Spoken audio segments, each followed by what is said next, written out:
سورہ اعراف کی آیت نمبر 28 ہے۔ اعوذ باللہ من الشیطان الرجیم، بسم اللہ الرحمن الرحیم۔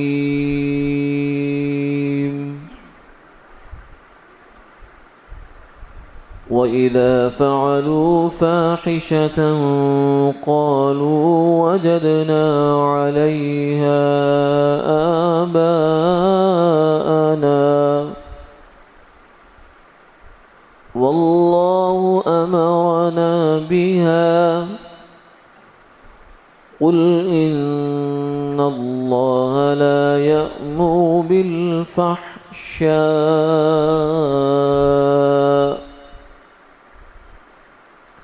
أَتَقُولُونَ عَلَى اللَّهِ مَا لَا تَعْلَمُونَ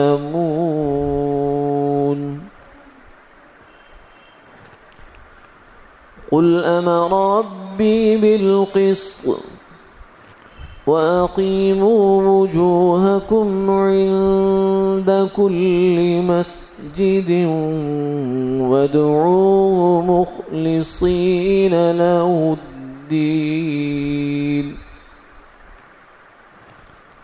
كما بدأكم تعودون فريقا هدى وفريقا حق عليهم الضلالة إنهم اتخذوا الشياطين أولياء من دون الله ويحسبون أنهم مهتدون صدق اللہ العظیم۔ اور جب وہ بے حیائی کا کام کرتے ہیں تو کہتے ہیں کہ ہم نے اپنے باپ دادا کو ایسے ہی کرتے دیکھا ہے، اور اللہ نے ہمیں اس بات کا حکم دیا ہے۔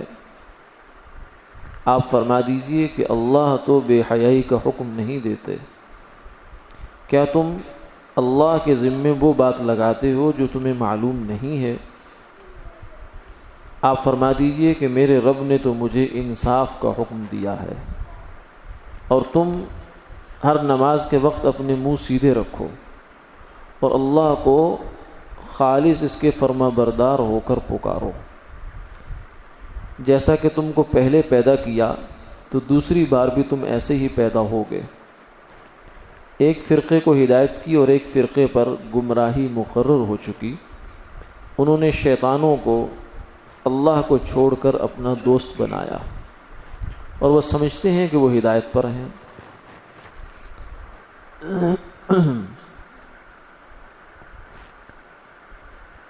مشرکین عرب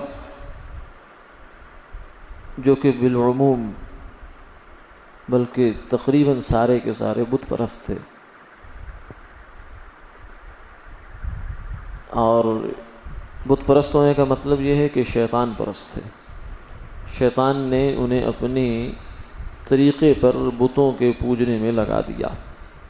تو اصل میں شیطان کی عبادت ہے، کیونکہ دنیا میں دو ہی عبادتیں ہوتی ہیں، یا تو انسان شیطان کی مان کے چلتا ہے تو شیطان کو خوش کرتا ہے، یا رحمان کی مانتا ہے تو رحمان کو خوش کرتا ہے۔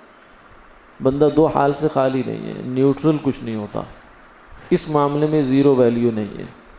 آدمی کہ میں نہ اللہ کی مانتا ہوں نہ شیطان کی مانتا ہوں، یہ نہیں ہو سکتا۔ ان دو میں سے کوئی ایک راستہ چننا پڑے گا۔ جب آپ اللہ کی نافرمانی میں ہیں تو پھر شیطان کی فرما برداری میں ہیں، شیطان کی فرما برداری ہے تو پھر اللہ کی نافرمانی میں ہے۔ کچھ لوگ یہ سمجھتے ہیں کہ ہم تو سیکولر ہیں، لبرل لوگ ہیں، ہم یعنی ہمارا کوئی کسی مذہب سے لینا دینا نہیں، ہمارا کچھ بس بالکل صاف ستھرے لوگ ہیں، ہم پازیٹیو مائنڈ ہے ہمارا کچھ دل صاف ستھرے ہیں۔ ایسا کچھ نہیں ہوتا۔ یہ شیطان کا طریقہ واردات ہے کہ وہ ہر بندے کو اس کے مزاج کے مطابق دعوت دیتا ہے۔ جو جذباتی مزاج کے اسے جذباتی انداز میں دعوت دے گا، اور جو ٹھنڈے اور دھیمے مزاج کا آدمی ہے اسے اسی حساب سے اپنے نظریات اس کے اندر ڈالتا ہے۔ تو مشرکین عرب جو تھے ان کو بھی شیطان نے بڑی پٹیاں پڑھا رکھی تھی، جن میں سے ایک پٹی یہ تھی کہ بیت اللہ بڑی پاک جگہ ہے۔ دیکھیے اب اس کا طریقہ واردات کیا ہے شیطان کا۔ بیت اللہ بڑی محترم جگہ ہے، پاکیزہ جگہ ہے، عظمت والی ہے، فضیلت والی ہے، حرمت والی ہے۔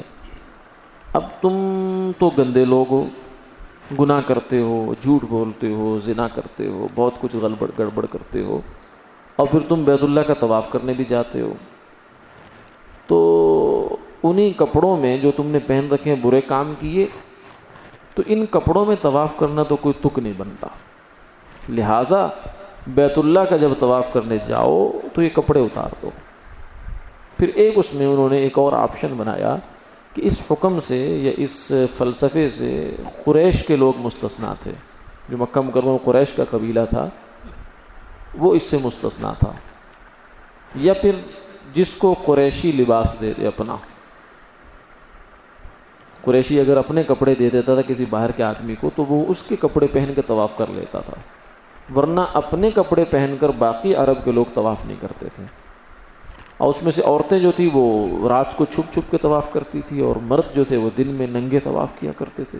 بیت اللہ کا طواف اور ننگا، دیکھیں شیطان کہاں پہنچا اور کس رنگ میں پہنچا۔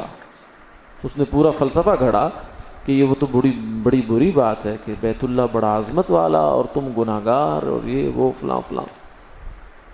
ایسی ہتھ کنڈے بھی ہوتے ہیں اس کے پاس، جیسے کئی لوگ ہیں ہمارے معاشرے میں آج بھی ایسے لوگ ہیں، ان سے پوچھو مسجد میں، وہ کہتے ہیں نہیں ہم گناہگار آدمی ہیں۔ یہ تو ایسے ہی ہے جیسے آدمی کسی کو کہے کہ بھائی یہ جو نل بہ رہا ہے، ٹونٹی لگی ہوئی، اس کی نیچے آؤ، وہ کہ نہیں میں گندا آدمی ہوں۔ تو پھر گندا آدمی ہے تبھی تو ٹوٹی کی دعوت دے رہے تجھے۔ دریا میں اسی لیے تو جانا ہے کہ گند ہے، کپڑے میں لگا ہوا ہے تو دھل جائے گا، اگر دریا میں جائے گی نہیں۔ وہ مسجد ہے، بیت اللہ ہے، یا جو بھی جگہ ہے، تم اگر گندے ہیں آپ عمل کے لحاظ سے مسئلہ ہے تو جاؤ گے تو دھلے گا نا، اگر باہر رہو گے تو شیطان کا تو قبضہ رہے گا آدمی پر۔ بیت اللہ کا مسجد، بیت اللہ کی بیٹیاں ہوتی ہیں، ماحول یہاں کا پاکیزہ ہوتا ہے، یہاں آدمی آتا ہے، گناہ دھلتے ہیں، مسجد کی نیت سے قدم اٹھاتا ہے، نماز کی نیت سے قدم اٹھتا ہے تو گناہ جھڑنا شروع ہو جاتے ہیں، شیطان بھاگنا شروع ہو جاتا ہے، قدم قدم پہ نیکی لکھی جاتی ہے، گناہ معاف ہوتا ہے، وضو کرتا ہے تو بہت سارے گناہ جھڑ جاتے ہیں، نماز پڑھ کے فارغ ہوتا ہے تو بہت سی صفائی اس کو حاصل ہو چکی ہوتی ہے۔ تو یہ تو ہے اس کام کے لیے، اس لیے حضور نے نماز کو تشبیہ دی، مثال دی 5 نہروں سے۔ ایک آدمی کام کرتا ہے کھیتی میں یا کارخانے میں، میلا کچیلا ہو گیا، کپڑے گندے ہو گئے، اور گھر کے درمیان اور اس کے درمیان 5 نہریں پڑتی ہیں، ہر نہر میں وہ غسل کرتا ہے۔ تو فرمایا کہ بتاؤ اس شخص کے جسم پر میل رہ جائے گی؟ میل کچیل؟ صحابہ نے کہا یا رسول اللہ نہیں، سوال ہی پیدا نہیں ہوتا، 5 دفعہ جو آدمی دن میں غسل کرتا ہے تو اس کے جسم پر میل کہاں سے آئے گی؟ فرمایا بس یہی سمجھو کہ 24 گھنٹے میں جو نماز ہے یہ اللہ کی طرف سے ہر نماز ایک نہر ہے، جب نمازی نماز پڑھنے آتا ہے تو اس نہر میں غوطہ لگاتا ہے، اس کے بعد اس کے شیطانی اثرات اور یہ پلیدیاں جو ہے کہاں سے رہ جائیں گی۔ تو یہ دھوکہ ہوتا ہے۔ ہمارے آج اس معاشرے میں بھی ایسے لوگ ہیں، بڑے اچھے لوگ ہیں، اخلاقیات میں بڑے اچھے ہوں گے، معاملات بڑے اچھے رکھتے ہیں، لیکن جب نماز کا کہو گے نہیں ہم گناہ گار لوگ ہیں، ہم ایسے لوگ ہیں، ہم کیا کرتے ہیں، ہم کیسے جا سکتے، وہ بڑی بارگاہ ہے، وہ یہ ہے وہ ہے فلاں فلاں۔ تو کچھ اس قسم کے بیچاروں کو پٹی پڑھائی شیطان نے عرب کے مشرکین کو بھی، وہ پھر ایسا کرتے تھے۔ اب جب ان سے کہا گیا کہ یہ کیا حرکت ہے بھائی، کیا بے وقوفوں والا کام تم نے شروع کر دیا، کیا بے حیائی کا کام، اس سے بڑی بے حیائی دنیا میں کیا ہو سکتی ہے کہ بیت اللہ کو جو ہے وہ ننگے طواف ہو رہا ہے اس کا۔ آج آدمی کے پاس کپڑا نہ ہو تو نماز پڑھنے سے عاری ہوتا ہے، عام مسجد میں آنے سے عاری ہوتا ہے، لوگوں کے سامنے عاری سے ہوتا ہے، وہ بیت اللہ میں پہنچ رہا ہے اور طواف جیسی مقدس عبادت کر رہا ہے جو صرف بیت اللہ میں ہوتی ہے اور وہاں کی سب سے افضل ترین عبادت ہے، لیکن اس عبادت کو اس نے ننگا کروا دیا اس کو، اور بڑے طریقے سے کروایا۔ جب ان سے کہا گیا کہ یہ کیا بے حیائی کر رہے ہو، تو آگے سے جواب کیا ہے، قالوا وجدنا علیہا آباءنا، ہم نے اپنے باپ دادا کو یہی کام کرتے پایا، واللہ امرنا بها، اللہ کا حکم بھی یہی ہے بس۔ حالانکہ کہیں اللہ کا حکم نہیں ہے دکھاؤ ہاتو برہانکم ان کنتم صادقین، اگر سچے ہو تو دلیل لاؤ. کہاں اللہ نے حکم دیا ہے؟ کون سی کتاب ہے تمہارے پاس؟ ام لکم کتاب فیہ تدرسون، کس کتاب میں یہ لکھا ہوا ہے کہ دکھاؤ تو صحیح. اور اللہ ان اللہ لا یامر بالفحشاء، جس بات کو ایک عام سلیم الفطرت آدمی سن کر شرم سے اس کا سر جھکتا ہے کہ بیت اللہ جیسی جگہ میں مرد اور عورت دونوں ننگے طواف کر رہے ہیں اکٹھے، یہ تو عام آدمی اس کو تصور سے اس کا سر جھک جاتا ہے. تو اللہ کیا حکم دیں گے تمہیں؟ اتقولون علی اللہ ما لا تعلمون، کچھ تو ہوش کرو کہ اللہ کے ذمے کیا بات لگا رہے ہو تم. تو اس میں جو قابل غور بات ہے وہ یہ ہے کہ مشرکین مکہ ہوں یا پرانی اقوام ہوں جن کی طرف انبیاء علیہ السلام تشریف لائے، ان کا ایک جواب ہوتا ہے. انبیاء علیہ السلام جب انہیں اللہ کا تعارف کرواتے تھے، دعوت دیا کرتے تھے، تو آگے سے کہتے تھے ما وجدنا علیہ آباءنا، ہم جو ہمارے باپ دادا کہہ کے چلے گے بس وہ ٹھیک ہے. تو باپ دادا تو کوئی دلیل نہیں ہے، باپ دادا تو غلط بھی ہو سکتا ہے اور ہوتے ہیں. لیکن اب دنیا میں جتنے بھی لوگ ہیں گمراہ سے گمراہ لوگ، مذہب ہیں، جتنے مذاہب ہیں وہ لے لیجئے، جتنے اس کے بعد نظریات ہیں دنیا میں وہ لے لیجئے، تو سب کے باپ دادا سے چلا آ رہا ہے نظام. ہندوؤں کے باپ دادا بھی ہندو تھے، سکھوں کے سکھ تھے، عیسائیوں کے عیسائی تھے، یہودیوں کے یہودی تھے، بدھوں کے بدھ تھے. تو یہ تو اگر سارے ہی باپ دادا کا مذہب ہونے کا مطلب سچا ہونا ہوتا ہے تو پھر تو سارے ہی سچے ہو گئے، پھر تو کوئی بھی جھوٹا نہ رہا دنیا میں، پھر تو کوئی بھی غلط نہ رہا، پھر سبھی ٹھیک ہو گئے. تو یہ سیدھی سی بات ہے کہ تو بڑی فضول سی منطق ہے کہ جس پر باپ دادا کو پایا وہ برحق ہے. تو اصل بات تو دلیل ہوتی ہے کہ اللہ کا فرمانا کیا ہے. آدم علیہ السلام سے دے کر حضور صلی اللہ علیہ وسلم تک جو نبی تشریف لائے ہیں وہ ہمیشہ آ کر اس بات کی دعوت دیتے رہے کہ دیکھو تمہارے باپ دادا حجت نہیں ہے، اللہ کا حکم حجت ہے. جی مشرکین مکہ پرانے زمانے میں تو یا پرانے لوگ تو بات یہ کرتے تھے، قرآن اس کو یوں الفاظ بیان دیتا ہے ما وجدنا علی آباءنا، باپ دادا. آج بھی یہ بات کہی جاتی ہے لیکن تھوڑا رنگ بدل کے. اس زمانے میں بھی جتنی گمراہیاں دنیا میں پھیل چکی آج بھی پائی جاتی ہیں، تھوڑا سٹائل بدل جاتا ہے، رنگ بدل جاتا ہے، بس باقی چیز وہی ہوتی ہے.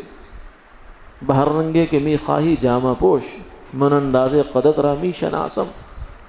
اس نے کہا کہ تو جتنے مرضی روپ بدل کے آ جا، میں تیرے قد کاٹ سے اندازہ لگاتا ہوں کہ تو ہے. گمراہی چاہے جس رنگ میں بھی آ جائے پہچاننے والے اس کو پہچان لیتے ہیں کہ یہ کیا ہو رہا ہے. تو آج بھی یہ بات کہی جاتی ہے. وہ کس رنگ میں؟ وہ کہی جاتی ہے کلچر کے رنگ میں. ہماری تہذیب، ہماری ثقافت، ہمارا کلچر یہ ڈیمانڈ کرتا ہے ہم سے کہ یہ ہونا چاہیے. اس کو ایک دلیل بنایا جاتا ہے. کسی بھی چیز کے صحیح غلط ہونے کا فیصلہ کیا کیا جاتا ہے؟ یہ جو ہمارے تو کلچر کا حصہ ہے، یعنی اس کے اوپر تو کوئی سوال اٹھ ہی نہیں سکتا نا. اگر ایک چیز آپ کے کسٹم کا، کلچر کا حصہ ہے تو اس کا مطلب وہ تو بالکل برحق ہے، سچ ہے. نہیں، ایسی بات نہیں ہے. کلچر خود محتاج ہے اس بات کا کہ وہ اپنے آپ کو شریعت پر، وحی پر پیش کرے.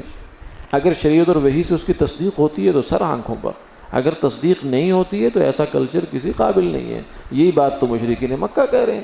ہر نبی کے مقابلے میں قوم نے یہ بات کہی ہے کہ ہمارا کلچر اس کا ساتھ نہیں دیتا، اس لیے ہم آپ کے پیچھے نہیں چل سکتے.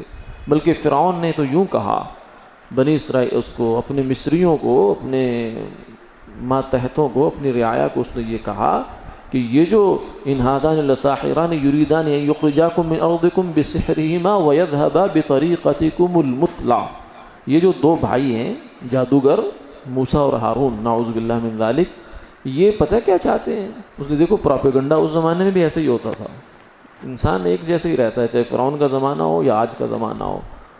انسان کہتے ہیں بڑا جدید ہو گیا. جدید کیا ہو گیا؟ بس اپنے 2 نمبری کے طریقے بہت سیکھ گیا. بس یہی جدت ہو سکتی ہے، ورنہ بنیادی نفسیات ایک ہی رہتی ہے انسان کی ہر زمانے میں. اس لیے اقبال نے کہا ہے زمانہ ایک، حیات ایک، کائنات بھی ایک. زمانہ ایک، حیات ایک، کائنات بھی ایک. دلیل کم نظری قصہ قدیم و جدید. جو بندہ کہتے ہیں ماڈرن، پرانا اولڈ ایجز ہوتے تھے، پتھر کا زمانہ ہوتا تھا، پھر ڈارک ایجز ہوتے تھے، پھر سٹون ایجز آئے، پھر انڈسٹریل ایج آئی، پھر یہ آیا، پھر وہ آیا، پھر انفارمیشن ایج میں آج کل ہم جی رہے ہیں. تو یہ سب باتیں کم نظری کی دلیل ہیں. اس کا مطلب ہے اس انسان کی نظر کمزور ہے, کوتاہ بین آدمی ہے, اس کو سمجھ نہیں ہے. سمجھدار آدمی تو اس کو تو دیکھیے آج کا آدمی کیا حسد چھوڑ گیا ہے, ماڈرن مین نے کیا حسد کرنا چھوڑ دیا. تو آدم علیہ السلام کے پہلے بیٹے نے قتل کس بنیاد پہ کیا تھا؟ حسد ہی تو تھا. آج کا آدمی بھی حسد کرتا ہے. آج کا دکاندار کیا اپنے ساتھ کے دکاندار کو دیکھ کے جیلس نہیں ہوتا؟ ہوتا ہے. آج کا ایک جو ہے نا وہ بیوی گھر میں اپنی درانی جٹھانی کو دیکھ کر اس میں دل میں حسد نہیں آتا. ساس بہو کے جھگڑے آج بھی نہیں ہوتے ہیں. انسان ہے. جب تک انسان گوشت پوست اور روح کے اندر ہے اس کے ساتھ جو کچھ لگا ہوا ہے سب لگا رہے گا. تو فرعون نے اس زمانے میں یہ بات کی. اس نے کہا کہ یہ جو دونوں بھائی ہیں موسیٰ اور ہارون, یہ پتہ کیا چاہتے ہیں؟ یریدان ان یخرجاکم من ارضکم بسحرہما, اپنے جادو کے زور پر تمہیں یہاں مصر سے نکالنا چاہتے ہیں. ایک بات تو یہ ہے, تمہارا وطن چھیننا چاہتے ہیں. تو اس لیے اس نے ایک پیٹریوٹزم کی بات کی ہے. یہ جو پیٹریوٹزم ہے, وطن پرستی کا نظریہ ہے, فرعون بھی کہتا تھا یہ ان یخرجاکم من ارضکم بسحرہما, اپنے جادو کے زور پر تمہارا وطن تم سے چھیننا چاہتے ہیں. وَيَذْهَبَ بِطَرِيقَتِكُمُ الْمُثْلَى, دوسرا کام یہ کرنا چاہتے ہیں کہ تمہاری جو آئیڈیل تہذیب ہے, اپنی تہذیب کو آئیڈیل کہتے تھے, مثلا یعنی نمائندہ اور ماڈل قسم کی جو تہذیب ہے تمہاری, اس کو یہ خراب کرنا چاہتے ہیں. تمہارے اس کلچر کو یہ چاہتے ہیں ختم ہو جائے, بیکار ہے, ختم ہے, اس کو اٹھا کے پھینک دو. تو یہ بات فرعون نے کہی تھی اس وقت بھی, اور آج بھی یہی بات کہی جاتی ہے کہ جب دین کی بات ہو تو کہتے ہیں کہ مولانا آپ کی بات تو ٹھیک ہے لیکن ہمارے کلچر کے بھی کچھ تقاضے ہوتے ہیں, اس کی بھی کچھ ریکوائرمنٹس ہیں, ہمارے جو رسوم ہیں یہ وہ ہے فلاں فلاں ہیں, اس کا بھی کچھ تقاضا ہے. غلط سے غلط بات کہتے ہیں یہ کلچر ہے ہمارا, اس لیے اس میں یہ رہے گا. تو یہی بات بیچارے مشرکین بھی کہتے تھے. ہم ان کو بیوقوف کہہ دیتے ہیں اور اپنے آپ کو ہم بہت عقل مند سمجھتے ہیں, اور سمجھتے ہیں کہ اس سے بڑی تو دلیل ہی کوئی نہیں دنیا میں کہ کسی چیز کا اپنے کلچر سے ہونا ثابت کر دیا جائے. بلکہ اب تو پرانے کلچر زندہ کرنے میں لوگ لگے ہوئے ہیں. جتنے آثار قدیمہ ہیں ہمارے ہاں ان کی دریافت ہوتی ہے, پھر وہ کلچر واپس پلٹتے ہیں. اسی لیے تو ایک شاعر ہے, اس نے کہا کہ یہ جو موجو داڑو میں ہمارے یہاں ہڑپا میں جو وہ آثار قدیمہ دریافت ہوئے کچھ, تو اس موقع پر انہوں نے کہا کہ عبرت کی ایک چھٹانگ بھی برآمد نہ ہو سکی. یعنی یہ اصل تو جگہ تھی, عبرت تلاش کرنی چاہیے تھی کہ اتنی معیاری تہذیبیں, اتنے متمدن لوگ کیوں تباہ ہو گئے, کیوں دنیا سے ان کا نام و نشان ختم ہو گیا کہ آج ان کا کوئی قصہ بیان کرنے والا بھی نہیں ہے. لوگ قیاسات سے ان کی تاریخیں بنا رہے ہیں, لکھ رہے ہیں, مرتب کر رہے ہیں. کوئی کسی کے پاس کوئی کہانی نہیں ہے, بس ایسے ہی جیسے ایک بس ٹانگ مل گئی مچھر کی, اس سے پھر آگے سارا کچھ بنا لیا, رائی کا پربت بنا لیا, اسی کا نام تاریخ رکھ دیا, اسی کا نام تہذیب رکھ دیا, پرانی تہذیب دریافت ہو رہی ہے. تو خیر بہرحال اس نے کہا کہ عبرت کی ایک چھٹانگ بھی برآمد نہ ہو سکی, یعنی نصیحت کی تو ایک چھٹانگ بھی نہیں نکلی. کلچر ابل پڑا ہے منوں کے حساب سے, کلچر ابل رہا ہے, یعنی جیسے گٹر ابلتا ہے تو کلچر ابل رہا ہے. تو کلچر کے اندر جیسا کیسی تہذیب ہے ویسا کلچر ہوگا اس کو. اگر گندی تہذیب ہے, جیسے قوم لوط کی تہذیب گند تھی, مرد مرد سے خواہش پوری کر رہا ہے, عورت عورت سے خواہش پوری کر رہی ہے. آج دنیا میں یہی کچھ ہو رہا ہے. انڈیا میں ہم جنس پرستی کو قانونی سطح حاصل, قانونی جو ہے اس کو تحفظ حاصل ہوا ہے. سپریم کورٹ نے کہا بالکل ہی لیگل ہے, اس میں کوئی اللیگل کوئی بات نہیں ہے. مرد مرد سے شادی کرے, عورت عورت سے شادی کرے. یہ گندی تہذیب تو قوم لوط اس کو اپنا چکی ہے اور تباہی کا جو ہے وہ نمونہ بن چکی ہے دنیا میں. تو اب اسی کو زندہ کیا جا رہا ہے برطانیہ کی عدالت میں, جن لوگوں کو ہم سمجھتے ہیں کہ بڑے مہذب ہیں, انگریز بڑے اچھے ہیں اور یہ بڑا اچھا ہے, مسلمان تو بس گندے ہوتے ہیں, باقی انگریز تو بہت اچھا ہوتا ہے. ان کی پارلیمنٹ میں بھاری اکثریت کے ساتھ تالیوں کی گونج میں ہم جنس پرستی کا قانون پاس ہوتا ہے کہ مرد مرد سے شادی کرے, عورت تو شادی کیا, شادی تو نام کی ہوتی ہے, مطلب یہ کہ جانوروں کی زندگی گزارے بس. شادی تو ان کے یہاں اس طرح سے ہے ہی نہیں جیسے ہمارے یہاں ہے. تو یہ سب جہالت ہے, بد تہذیبی ہے اور بد عقلی ہے, بے عقلی ہے. اس کو فرمایا کہ ان اللہ لا یامر بالفحشاء, غلط بات کا اللہ حکم نہیں دے سکتے. اتقولون علی اللہ ما لا تعلمون, کچھ ہوش کرو کہ اللہ کے ذمہ کیا بات لگا رہے ہو.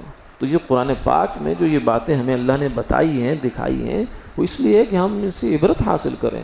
وَلَقَدْ يَسَّرْنَا الْقُرْآنَ لِلذِّكْرِ فَهَلْ مِن مُدَّكِرٍ. قرآن کو ہم نے نصیحت حاصل کرنے کے لیے، عبرت کے لیے آسان کر دیا ہے کہ ہے کوئی نصیحت پکڑنے والا. تلاوت بھی کریں ہم قرآن پاک کی، لیکن ان چیزوں پر بھی غور کریں کہ اگر مشرکین مکہ ایک غلطی کرتے تھے، قرآن اس کو ٹوک رہا ہے، تو آج کیا ہم تو نہیں غلطی کر رہے وہ والی؟ یہ ہمارے ماحول میں، ہمارے دوست قریب معاشرے میں کیا ایسی غلطی تو نہیں دہرائی جا رہی؟ آگے فرمایا قل امر ربی بالقسط، میرے اللہ کا حکم تو انصاف کا ہے. یعنی ہر معاملے میں اعتدال. شریعت تو پوری اعتدال ہی کا نام ہے، شروع سے لے کر آخر تک. انسانی زندگی میں جتنا بہترین سے بہترین عمل ہو سکتا ہے، کسی معاملے کو کرنے کا جو بہترین سے بہترین طریقہ ہو سکتا ہے، وہ اللہ نے شریعت بنا کر نازل فرما دیا. ہم کبھی بھی نہیں سوچ سکتے تھے، اپنی عقل سے اس کو دریافت ہی نہیں کر سکتے تھے. وَأَقِيمُوا وُجُوهَكُمْ عِنْدَ كُلِّ مَسْجِدٍ، فرمایا کہ ہر مسجد میں اپنا منہ سیدھا رکھا کرو، یعنی قبلے کی جانب رکھا کرو، نیتیں بھی درست رکھا کرو. وَادْعُوهُ مُخْلِصِينَ لَهُ الدِّينَ، نماز پڑھو، نیک کام کرو تو اس میں اخلاص، اللہ کو راضی کرنے کا جذبہ، لوگوں کو دکھانے کا نہیں، اچھا بننے کا نہیں، لوگوں کی نظر میں اپنے آپ کو اچھا بنانے کا نہیں، بلکہ اللہ کے ہاں قبول ہو جائے میرا عمل، یہ جذبہ ہونا چاہیے. کما بدأکم تعودون، فرمایا کہ جیسے تمہیں اللہ نے شروع میں پیدا کیا ہے عدم سے، کچھ بھی انسان کا وجود نہیں تھا، جب مر جائے گا وجود ختم، لیکن پھر وہ ویسے ہی اٹھائے گا. جس کے لیے پہلی دفعہ پیدا کرنا تو مشکل ہوتا ہے چیز کو، لیکن اسی نمونے پر دوبارہ بنانا تو اور آسان ہو جاتا ہے. مشرکین اس غلط فہمی میں بھی تھے، کہتے تھے اب تو ہم جیسے کیسے بن گئے، دوبارہ بننے کے نہیں ہیں. فریقاً ہدا و فریقاً حق علیہم الضلالہ، فرمایا کہ انسانوں کا ایک گروہ ایسا ہے جس کو اللہ نے سمجھ دے دی، سیدھے راہ کی ہدایت دے دی، اور کچھ ایسے ہیں جو بیچارے شیطان کے چنگل میں آ گئے. شیطان ان کو ایک سے ایک بڑھ کر دلیل سجھاتا ہے، وساوس ان کے دماغوں میں ڈالتا ہے، ہر چیز کے بارے میں حق کے خلاف اپنی پوری کمپین چلاتا ہے. انہم اتخذوا الشیاطین اولیاء من دون اللہ، ان لوگوں نے اللہ کو چھوڑا، اللہ کے پیغمبروں کو چھوڑا، نیک لوگوں کو چھوڑا، علماء کو چھوڑا، فقہاء کو چھوڑا، صوفیاء کو چھوڑا، اور کس کو اپنا دوست بنایا؟ الشیاطین، شیطان کو اپنا دوست بنایا. وَيَحْسَبُونَ أَنَّهُمْ مُهْتَدُونَ، اور اس پر مستزاد یہ مزید طرفہ تماشا یہ کہ پھر یہ بھی خیال کرتے ہیں، یہ بھی گمان کرتے ہیں کہ ہم بالکل ٹھیک ہیں. سوف ترى اذا انكشف الغباء افرس تحت رجلك ام حمار، لیکن پتہ تب چلے گا جب موت کا فرشتہ آ جائے گا کہ تم ہدایت پہ تھے یا گمراہی پہ تھے. اس وقت سے پھر حقائق کھلنا شروع ہوں گے، قبر میں کھلے گا، پھر حشر میں کھلے گا، پھر جنت اور جہنم انجام ہوگا انسان کا. تمہیں انتظار کرو اس گھڑی کا. وآخر دعوانا الحمدللہ رب العالمین.